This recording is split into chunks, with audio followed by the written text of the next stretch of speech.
In July 1848, the first Women's Convention came about in Seneca Falls, New York. This convention was where the Declaration of Sentiments was written, asking for better educational opportunities, better professional opportunities, and the ability for married women to control their own money. Lucretia Mott was an organizer of the first Women's Convention in Seneca Falls. Elizabeth Cady Stanton was an organizer of the first Women's Convention in Seneca Falls, as well as the founder of the National Women's Suffrage Association in 1869. After the ratification of the 15th Amendment, Elizabeth Stanton became the president of the newly formed National American Women's Suffrage Association in 1890. Susan B. Anthony was the vice president of the National Women's Suffrage Association. In 1872, she registered to vote and actually voted in New York.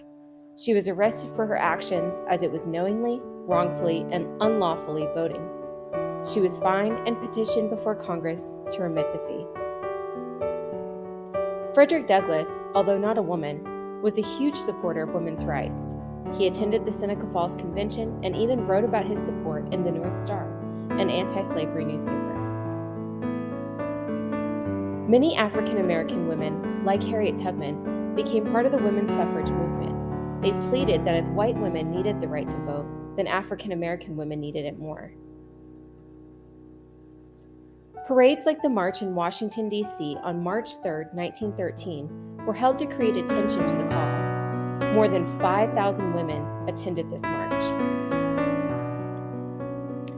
The suffrage movement continued well into World War I, although with war tensions high, many acts resulted in violence.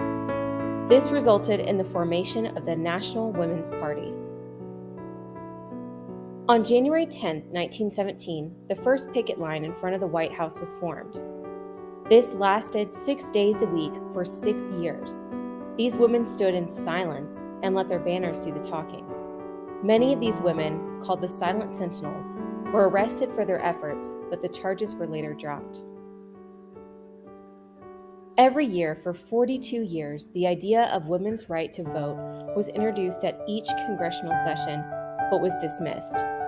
In 1919, Congress finally passed the movement, and the House and Senate agreed. Governors of 36 states, including Governor Edwin P. Morrow of Kentucky, signed the Anthony Amendment to ratify and finally give women the right to vote.